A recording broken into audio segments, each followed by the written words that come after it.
pane chiitiko chinoitika munyika yeZimbabwe chationa kuti aiwa vakomana vemawar veterans vari kuuya panapa aiwa vachiratidza kuti vajamuka, vari kuda kurestore zvinhu pazvava zviri, vachiti any form of disorder, aiwa any form yevanhu vanoda kuita matrouble makers, mungava munyika yeZimbabwe kana muthe ruling party, they are going to do action on them. Sanamira mashoko anobuda nyuka panapa, notibva subscribe or like or turn on the bell. Kuchipina pa hendo ye daily news toona kuti pane headline anobuda nyuka vachinzi we will deal with the troublemakers, mawo veterans ava. Vanoenda mberi vachiti Riwood war vets also say ED VP can't be divided.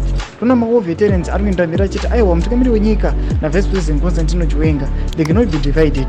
We only move according to the constitution. Chipina panapa pa hendo yajamwanda the one apostle all these news anyora chiti thank you our war veterans, we are getting tired of posturing by careerists who have infiltrated the party and now seek to cause disharmony between and among comrades. Ndo mashoko anobuda nyuko panapa tiona kuti vakomana mawo veterans atikuona this headline iri kubuda jiti aiwa matroublemakers ose vanoda kuvabata kumeka sure kuti they do not succeed kune mamisheni avari kuita kuda kuparadzanisa bato rinozikanwa ranga riri revolutionary party. Mashoko anobuda panapa chimbotidze mafungiro edu enyu atidi kunyanya kutaura zvakawanda, toda kunyanya kunzwa your own view muri kudii pamusoro pemashoko anobuda achitaurwa nemawo veterans. Pine comment section medu dzemafungiro enyu, musana subscribe or like, turn on the bell icon.